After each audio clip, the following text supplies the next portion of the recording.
Hello बच्चों, तो आज हम आए हुए हैं आप लोग से बात करेंगे कि एग्जाम में 400 प्लस पार कैसे लाएं, चाहे वो 10th क्लास हो या चाहे 12th क्लास हो। उसके लिए मैं कुछ ट्रिक लाया हूँ और वो तरीका अगर आप अपनाते हैं तो 400 प्लस लाना बहुत ही आसान है।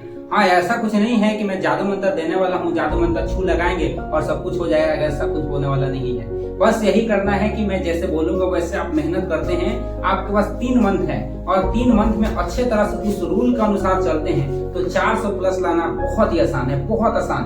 बस उसके लिए करना क्या है कि आपको मेहनत करना है और जिस भी कोचिंग में पढ़ते हैं उस कोचिंग वाले जो भी सिलेबस पढ़ाते हैं उसको पढ़ना है। और कैसे पढ़ना है उसका कुछ तरीका मालूम होना चाहिए, कब किसमें कितना टाइम देना है ये मालूम होना चाहिए, तब जाके हम बेहतर करते हैं। ऐसा नहीं है कि आप किसी सब्जेक्ट को बहुत ज्यादा पढ़ते हैं, कोई सब्जेक्ट आपका बहुत फेवरेट हो जाता है और कोई सब्जेक्ट आपका लोअर हो जाता है, जिसकी वजह से आप 400 प्लस ला के भी किसी सब्जेक्ट में क्रॉस हो जाता है, जिसकी वजह से आप फेल हो जाते हैं।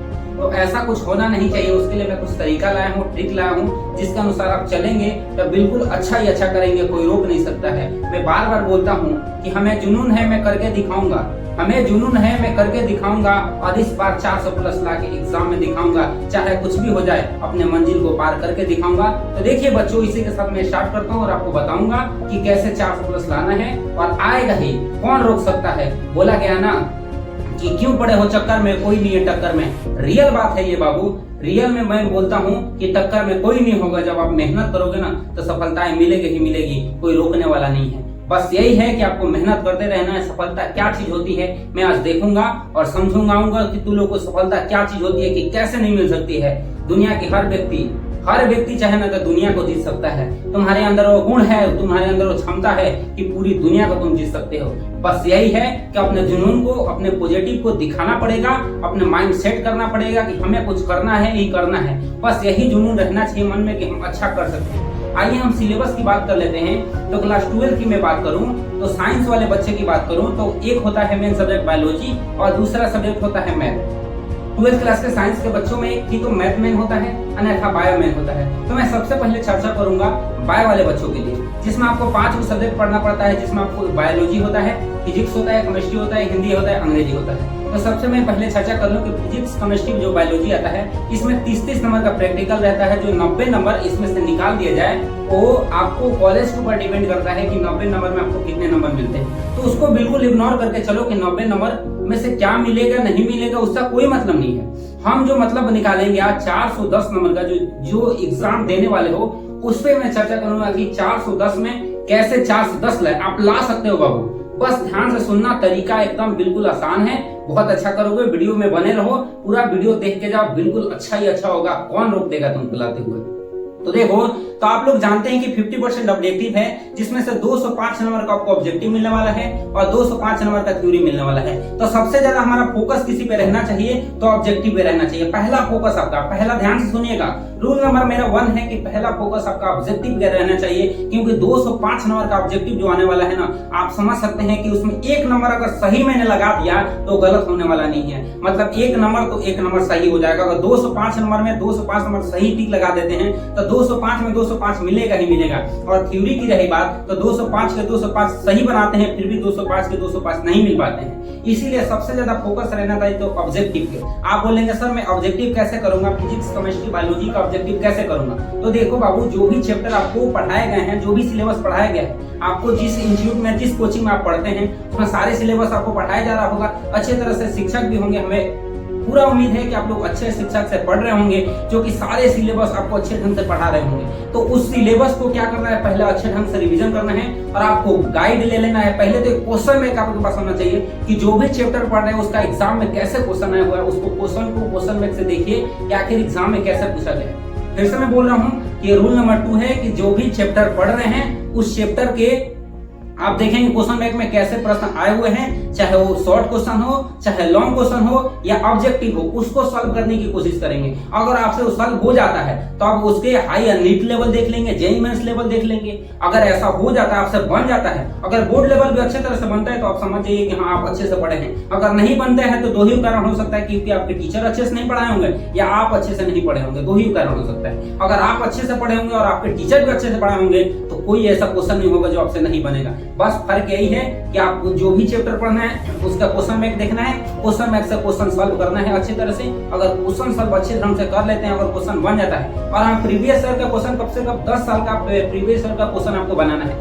पहले में रूल नंबर 1 था सिलेबस को अच्छी तरह से रिवीजन करना है, और दूसरा रूल ये है कि जो चैप्टर पढ़ रहे उसका क्वेश्चन बैंक से क्वेश्चन बनाना ही बनाना है। और तीसरा क्वेश्चन ये है कि जो मॉडल सेट आपको मार्केट में आएंगे उसको लेके अच्छे तरह से पढ़ लेना है, क्वेश्चन को सॉल्व कर लेना है। और मैं रिवीजन की बात करूं तो रिवीजन आपको सुबह में हर एक टॉपिक उठा लेना है। मैं सुबह की बात करूं, रूल सुन लो ध्यान से कैसे क्या पढ़ना है। तो देखो, आपको प्रति सब्जेक्ट 30 मिनट सुबह में टाइम देना है। सुबह में 5 सब्जेक्ट आपका हो रहा है, Hindi, English, physics, chemistry, biology. तो 5 ऐसा सब्जेक्ट है जिसमें हिंदी को तो रट्टा मारना नहीं पड़ता है, कहानी है तो सीधी सीधी पढ़ लोगे तो उसका काम बन जाएगा, हिंदी को हटा दो। आगे हम लोग इंग्लिश, फिजिक्स, केमिस्ट्री और बायोलॉजी की मैं बात करूं तो उसमें सारे सब्जेक्ट में 30-30 मिनट टाइम देना है सुबह में, और एक टॉपिक उठा लेना है कि इस टॉपिक में पूरा रिवीजन अच्छे तरह से कॉन्सेप्ट क्लियर हो जाना चाहिए। अगर कोई भी डाउट आता है तो अपने टीचर से तुरंत क्वेश्चन उठाइए कि मेरे को डाउट बन रहा है, वो टीचर जरूर आपको सॉल्व करेंगे। और डेली 30 मिनट सुबह रिवीजन करना। वैसा नहीं सोच लेंगे पूरा चैप्टर एक दिन में याद कर जाए, तो ऐसा पॉसिबल नहीं है। आपको एक चैप्टर उठा लो, उसमें कोई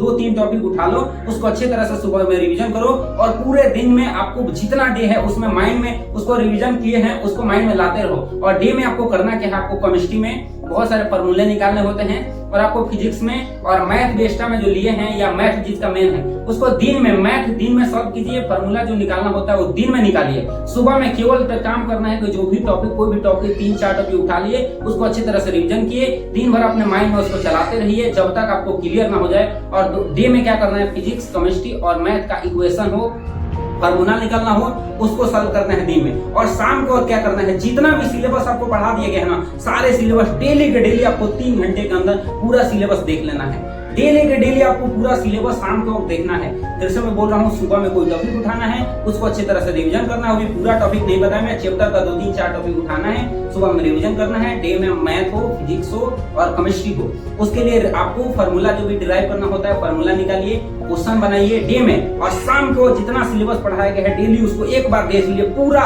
वो केमिस्ट्री में भी देखना है, फिजिक्स में देख लेना है, बायोलॉजी में देख लेना है, इंग्लिश में देख लेना है। ऐसा कुछ होना नहीं चाहिए कि एक सब्जेक्ट आपका फेवरेट है उसी को देख रहे हैं और बाकी सब्जेक्ट छोड़ रहे हैं, तो ऐसा कुछ होने वाला नहीं है बाबू। आपको पूरा सिलेबस पढ़ना होगा और हर सब्जेक्ट पे आपको मेहनत करना होगा। मैं बार बार बोलता हूँ कि जीतने वाला कोई अलग काम नहीं करता, बल्कि वही काम अलग ढंग अलग तरीके से करता है। बिल्कुल आप अलग ढंग से करो। देखो बाबू, किसी का ऐसा हो जाता है कि सारे सब्जेक्ट पढ़ने के बजाय एक किसी को फेवरेट बना लेता है, बायोलॉजी बना लिया, फिजिक्स बना लिया, उसी पे फोकस करता है और बाकी सब्जेक्ट छोड़ देता है, जिसकी वजह से वो अच्छा नहीं कर पाता है। अगर सारे सब्जेक्ट पे इक्वल टाइम देते हैं, बराबर टाइम देते हैं, तो सफलता मिलेगी आपको।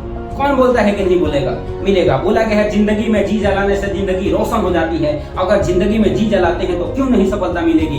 बस यही है कि सुबह रिवीजन करना है। मैं बार बार बोल 2 घंटे रिवीजन सुबह में करना है। डे में आपको फिजिक्स और मैथ हो या केमिस्ट्री उसका फार्मूला निकालना है, क्वेश्चन सॉल्व करना है। शाम को पूरा सिलेबस जितना पढ़ाया गया है उसको डेली के डेली रिवीजन करना है। फॉर एग्जाम्पल के लिए बता दो बाबू, कोई भी काम आप रेगुलर करते हो तो बताओ आपके माइंड में फिट हो जाता है कि नहीं। आज करोगे हो सकता है मिस्टेक, कल करोगे वही काम हो सकता है थोड़ा सा सुधारो, अगले दिन करोगे और सुधारो, अगले दिन करोगे और सुधारो। और आपके पास 3 महीने टाइम, अगर 3 महीने एक ही चीज को बार बार देखते हैं ना, हमारा माइंड ऐसा है ना जो माइंड सेट हो जाएगा हमेशा हमेशा के लिए, यहाँ नहीं यहाँ बस जाएगा और तुम उतना अच्छा करोगे ना जितना तुम सोचते नहीं हो। मैं बार बार बोलते हूँ कि मेरे बच्चे हिम्मत करो तुम, तेरी मंजिल दूर नहीं है। मेरे बच्चे हिम्मत करो तुम, तेरी मंजिल दूर नहीं है। 2-4 कदम बढ़ाओ हिम्मत से, देखो तेरी मंजिल निकट खड़ी है। और रियल में निकट खड़ी है भाई। बस यही है कि मेहनत करते रहना है, मेहनत छोड़ना नहीं है। सफलता कैसे नहीं मिलता है। और मैं बार बार बोलता हूँ आप लोग के लिए अगले वीडियो में कुछ वीडियो लाऊंगा जिसमें आपको बताऊंगा कि आखिर केमिस्ट्री में कौन सा इंपॉर्टेंट चैप्टर है जो हमें पढ़ के जाना चाहिए, चाहे मैथ वाला हो,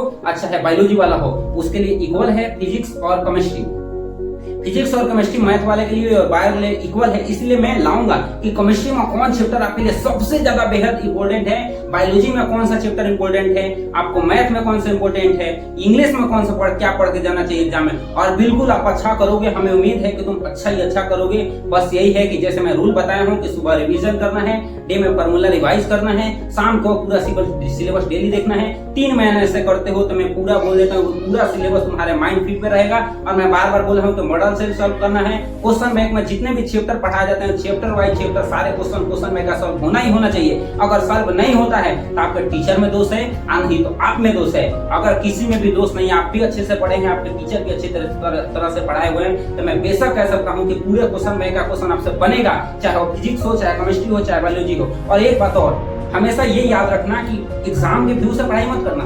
देखो बहुत सारे बच्चे सोचते हैं कि दो ही तरह से पढ़ने बच्चे आते हैं। एक तो हो सकता है कि मम्मी पापा के डर से पढ़ने आते हैं, वो सोचते हैं कि मम्मी पापा डांटेंगे, पढ़ने नहीं जाएंगे तो, और दूसरा मकसद ये होता है कि एग्जाम में बहुत अच्छा करना है। तो देखिए, आप एग्जाम के व्यू लेके और मम्मी पापा के डांटने की वजह से पढ़ने मत आओ। हमेशा सीखने के मुद्दा रखोगे, हमें सीखना है, और जिस दिन से तुम सीखने लगोगे ना, उस दिन कॉन्सेप्ट क्लियर तुम्हारा होगा। और मैं बार बार बोलता हूँ कि रट्टा वाला चीज 1 से 2 दिन में भूल जाओगे, और समझा हुआ चीज हमेशा के लिए माइंड फिट हो जाता है। इसीलिए जो भी सिलेबस पढ़िए, कॉन्सेप्ट क्लियर पढ़िए, और जो भी टीचर से पढ़िए एकदम क्वेश्चन बारूद की तरह कीजिए। हमेशा हर रोज सीखने की कोशिश करिए, सफलताएं मिलेगी जरूर। बस यही करना है कि अपने टीचर से भर के क्वेश्चन पूछना है, भर के क्वेश्चन में से सॉल्व करना, और भूल जाना है कि हमारे लाइफ में कुछ पर्व, ये त्योहार, ये दशहरा पूजा, ये पूजा, ये पूजा होता है। नहीं, कुछ नहीं होता है। आप समझ सकते हो कि ये 3 महीने की मेहनत आपके पूरे लाइफ के लिए सर्टिफिकेट मिलने वाला है। तो हम अपने पूरे लाइफ के लिए जो सर्टिफिकेट मिलने वाला है उसके लिए ना दौड़ेंगे कि ये आपको हर साल पर्व आते हैं उसके लिए दौड़ेंगे, दशहरा पूजा है घूम लेते हैं इसके बाद पढ़ेंगे, ये पर्व है उसमें घूम लेते हैं तो पढ़ेंगे। ऐसा कुछ नहीं होने वाला बाबू। आपके 3 महीने का जीवन बदल सकता है, पूरे लाइफ आपका सर्टिफिकेट आपके साथ रहने वाला है। तो जो आपके साथ पूरी लाइफ रहने वाला है उसके साथ कैसे कर रहे हो बाबू? आप पढ़ना शुरू कर दो, सफलताएं मिलेगी। और मैं आपके साथ हूं, मैं बार बार बोलता हूँ कि मैं आपके साथ हूँ। आप बेहतर अच्छा करोगे, आप जो कहोगे वो मैं करने के लिए तैयार हूँ। बस यही है कि आपको पढ़ते रहना है और मेहनत करते रहना है। और हमें उम्मीद है कि तुम पढ़ोगे जैसे मैं बताया हूँ, ऐसा रिवीजन करोगे, फॉर्मूला रिवाइज करोगे, क्वेश्चन बैंक सॉल्व करोगे, मॉडल पेपर सॉल्व करोगे, अपने टीचर से भर के क्वेश्चन करोगे। जो नहीं बनता है वो अपने टीचर से एकदम डाउट क्लियर करके जाओगे। कोई भी टॉपिक छोड़ के नहीं जाना है, चाहे कुछ भी हो जाए, सफलता मिलेगी ही मिलेगी। मैं बार बार कहता हूँ, कौन जाने क्या होगा, कौन जाने क्या होगा। हम यही जानते हैं कि मेहनत करेंगे और सफलता मेरे कदमों में होगा। चाहे कुछ भी हो जाए, सफलता ला के रहना है, हमें जीत के रहना है। इसी के साथ अगर आपको ये वीडियो अच्छा लगा हो तो वीडियो को लाइक करेंगे, चैनल को सब्सक्राइब करेंगे। एक बात और, मेहनत करते रहना है बाबू। बहुत भरोसा करता हूँ आप लोगों पर। और वीडियो जो भी हमारा आता है बहुत इंपोर्टेंट वीडियो में डालूंगा, जो कि देखना है। इसी के साथ मिलेंगे अगले वीडियो में। तब तक के लिए जय हिंद।